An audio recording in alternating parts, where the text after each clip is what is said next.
नमस्कार दोस्तों, स्वागत है आपका ज्ञान काटा चैनल में। दोस्तों अपन पढ़ रहे हैं करंट अफेयर 23 मई 2020 का। तो दोस्तों चलिए स्टार्ट करते हैं।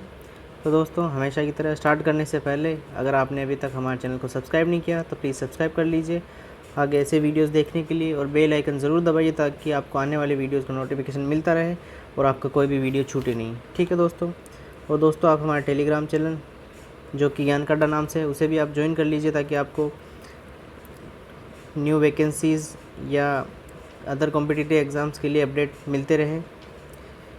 ठीक है दोस्तों, तो हम आपका इसका लिंक हम आपको डिस्क्रिप्शन बॉक्स में दे देंगे, जहाँ से जाके आप हमारे टेलीग्राम चैनल को ज्वाइन कर सकते हैं। ठीक है, और वीडियो लास्ट तक देखिए ताकि आपका कोई भी क्वेश्चन छूटे नहीं करंट अफेयर्स का। ठीक है दोस्तों, चलिए शुरू करते हैं बिना टाइम वेस्ट किए पहले क्वेश्चन से। तो अपना पहला क्वेश्चन है कि निम्नलिखित में से किसने अमेरिकी रक्षा विभाग DoD के साथ एक क्लाउड परियोजना प्राप्त की है। ठीक है दोस्तों, तो जो इसका आंसर है वह है गूगल। तो दोस्तों गूगल ने अमेरिकी रक्षा विभाग DoD के साथ एक क्लाउड प्रोजेक्ट हासिल किया है। इसे पहले $10 बिलियन के पेंटागन क्लाउड प्रोजेक्ट से बाहर कर दिया गया था, जो अंततः माइक्रोसॉफ्ट द्वारा अमेजन वेब सर्विसेज के साथ एक कंपटीशन में जीता गया था। ठीक है, ये दुनिया भर में साइबर खतरों का पता लगाने, उनकी रक्षा करने और उनका जवाब देने के लिए एक सुरक्षित क्लाउड प्रबंधन समाधान का निर्माण करेगा। ठीक है, बढ़ते अगले क्वेश्चन की ओर। तो अगला क्वेश्चन है कि मई 2020 में जम्मू कश्मीर लोक सेवा आयोग PCS के अध्यक्ष के रूप में किसे नियुक्त किया गया है। तो जो इसका आंसर है, इसका आंसर क्या होगा? इसका आंसर है BR शर्मा। ठीक है दोस्तों, तो जो BR शर्मा है उनको उपराज्यपाल गिरीश चंद्र मुर्मू ने सेवानिवृत्त IAS अधिकारी BR शर्मा को जम्मू कश्मीर लोक सेवा आयोग PSC के अध्यक्ष के रूप में नियुक्त किया है। ठीक है, BR शर्मा 62 वर्ष की आयु प्राप्त करने तक इस पद पर रहेंगे और कार्यकाल शुरू होने की तारीख से उनकी नियुक्ति होगी। ठीक है, अपने 35 वर्षों के करियर के दौरान शर्मा ने विभिन्न पदों पर जम्मू कश्मीर और केंद्र सरकार की सेवा की है। तो इनको अभी तक 35 ईयर्स का एक्सपीरियंस है। ठीक है, और ये 62 ईयर्स तक सेवा देंगे देश के लिए। ठीक है, अगला क्वेश्चन है कि अंतर्राष्ट्रीय जैव विविधता दिवस 2020 का विषय क्या है। तो जो इसका विषय है वो क्या है? इसका विषय है हमारे समाधान प्रकृति में है। तो जो दोस्तों वर्ष 2020 का जो ये जैव विविधता दिवस मनाया गया है, इसका जो थीम था इस वर्ष का वो है हमारे समाधान प्रकृति में है। ठीक है, तो जैव विविधता को खतरे में डालने वाले खतरों से संबंधित विभिन्न मुद्दों पर जागरूकता बढ़ाने के लिए हर साल 22 मई को ये दिन मनाया जाता है। ठीक है, विषय प्रकृति के साथ सद्भाव में विभिन्न जीवन का भविष्य बनाने के लिए सभी स्तरों पर एक साथ काम करने के महत्व पर जोर देता है। ठीक है, तो चलिए अगले क्वेश्चन पे बढ़ते हैं। अगले क्वेश्चन है अपना कि मई 2020 में विश्व बैंक के नए उपाध्यक्ष और मुख्य अर्थशास्त्री के रूप में किसे नामित किया गया है। तो जो इसका आंसर है कार्मेन रेनहार्ट। ठीक है दोस्तों, तो वर्ल्ड बैंक ने बेयर स्टर्न्स के पूर्व एग्जीक्यूटिव कार्मेन रेनहार्ट को अपना नया उपाध्यक्ष और मुख्य अर्थशास्त्री नामित किया है। वह न्यूयॉर्क फेडरल रिजर्व के सलाहकार बोर्ड में कार्य करती है। ठीक है, ये वित्त में Bloomberg markets most influential 50 foreign policy के टॉप 100 ग्लोबल थिंकर्स और थॉमसन रॉयटर्स की दुनिया की सबसे प्रभावशाली साइंटिफिक माइंड्स में सूचीबद्ध है। ठीक है, तो कार्मेन रेनहार्ट को विश्व बैंक के नए उपाध्यक्ष और मुख्य अर्थशास्त्री के रूप में चुना गया है। ठीक है, अगला है कि मई 2020 में विश्व स्वास्थ्य संगठन WHO के कार्यकारी बोर्ड के अध्यक्ष के रूप में कार्यभार संभालने के लिए किसे चुना गया है। तो जो इसका आंसर है डॉक्टर हर्षवर्धन।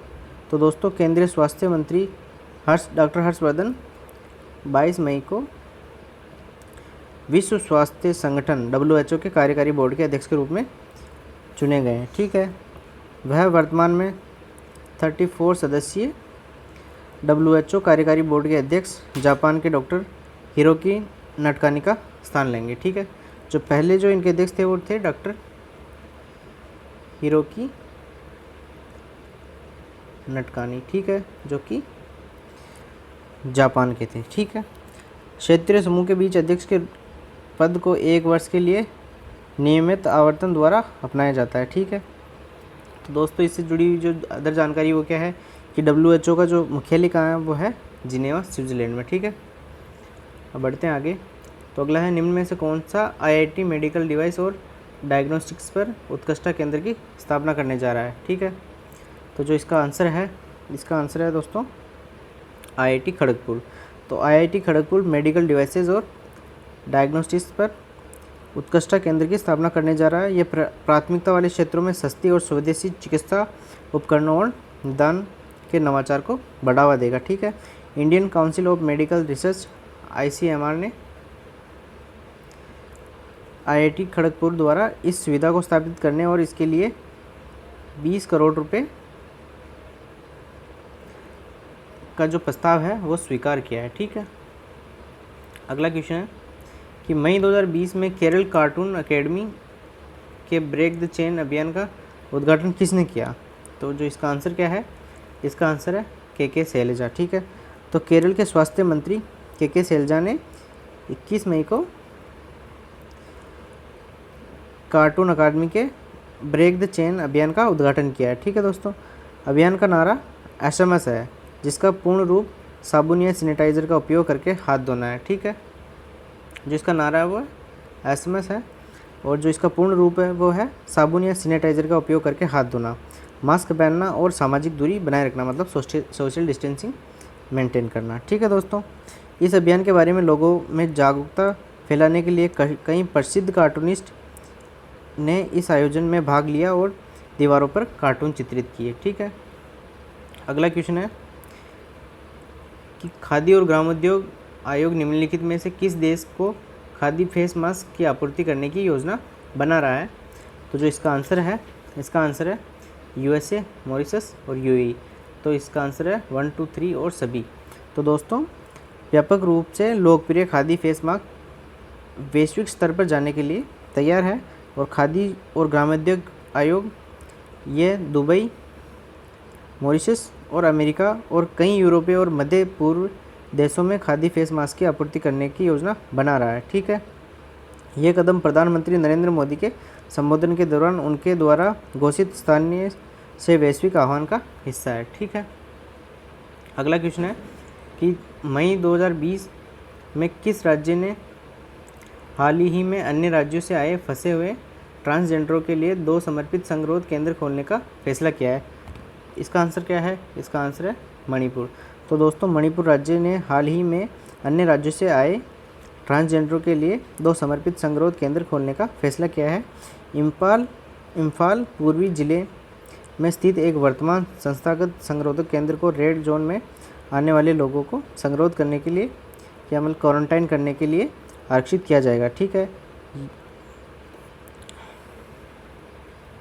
अगला क्वेश्चन है कि मई 2020 में RBI ने रेपो रेट 4.4% से घटाकर कितने प्रतिशत कर दी है। तो जो इसका आंसर क्या है, इसका आंसर है 4.00%। ठीक है, तो RBI ने आक्रामक रुख बनाए रखने के लिए रेपो रेट को 40 आधार अंक, ठीक है 40 आधार अंक कम करके 4.4 से 4% कर दिया है रेपो रेट को। ठीक है, और रिवर्स रेपो रेट को 3.35% कर दिया है, 3.35% रिवर्स रेपो रेट कर दिया है। ठीक है दोस्तों, कोविड-19 के मद्देनज़र रखते हुए RBI ने ऋण अदायगी पर 3 और महीने मतलब 1 जून से शुरू होकर 31 अगस्त 2020 तक की मोहलत देते हुए लोगों को राहत दी।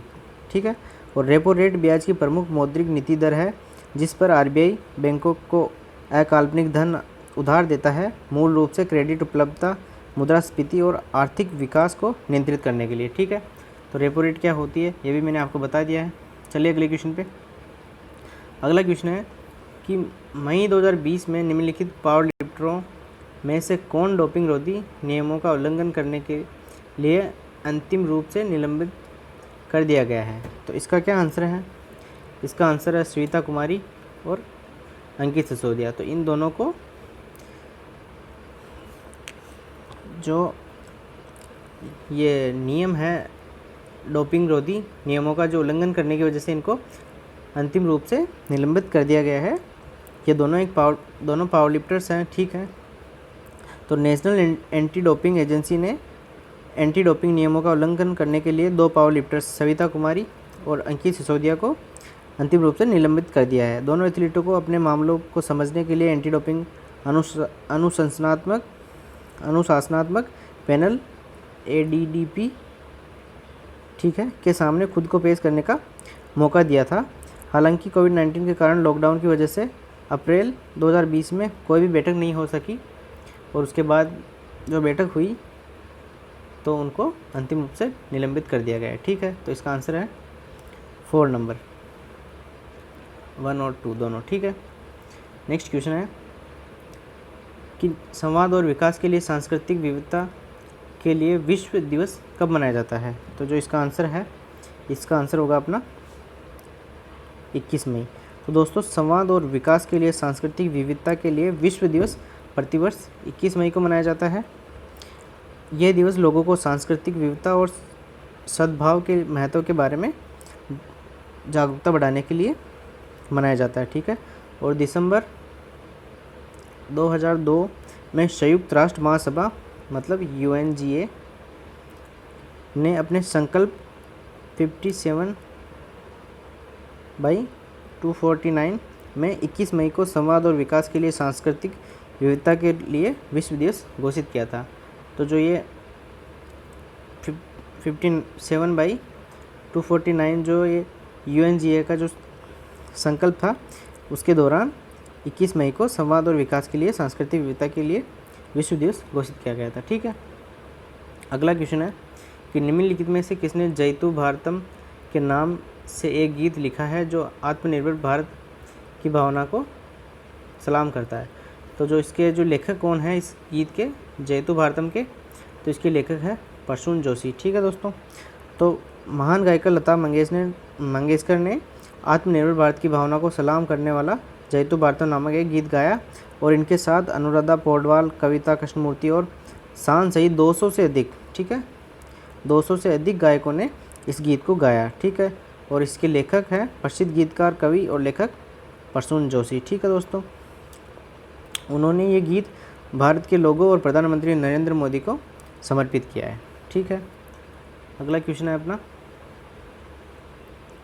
मई 2020 में भारतीय चाय बोर्ड द्वारा लॉन्च की गई चाय के लिए जोरहाट ई नीलामी मंच का उद्घाटन किया गया। गुवाहाटी में पहला चाय नीलामी केंद्र किस वर्ष में स्थापित किया गया? तो जो इसका आंसर है 1970 में। तो दोस्तों, असम विधानसभा के अध्यक्ष HN गोस्वामी, ठीक है, अध्यक्ष कौन है उनके? HN गोस्वामी, तो ने भारतीय चाय बोर्ड द्वारा लॉन्च की गई चाय के लिए जोरहाट ई नीलामी मंच का उद्घाटन किया। असम में पहला चाय नीलामी केंद्र 1970 में स्थापित किया गया था। असम में सालाना लगभग 716 मिलियन किलो चाय का उत्पादन होता है, जो देश भर के उत्पादन का 52% है, ठीक है दोस्तों। अगला क्वेश्चन है अपना कि रक्षा मंत्रालय के तहत महानिदेशक रक्षा संपदा ने EGOV फाउंडेशन के साथ एक समझौता करके देश के कितने छावनी बोर्डों में बेहतर नागरिक केंद्रित सेवाएं लाते हुए सरकार की पहल को अपनाया है? तो इसका क्या आंसर है? इसका आंसर है अपना 62।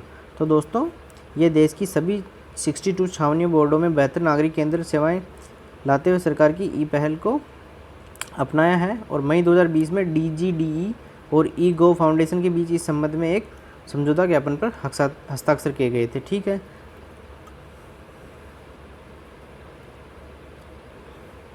तो दोस्तों, आज की वीडियो में बस इतना ही। Thanks for watching our video. अगर आपको हमारा वीडियो अच्छा लगा तो प्लीज़ लाइक कीजिए, ज़्यादा से ज़्यादा शेयर कीजिए और सब्सक्राइब कीजिए हमारे चैनल ज्ञान का अड्डा चैनल को। थैंक यू दोस्तों।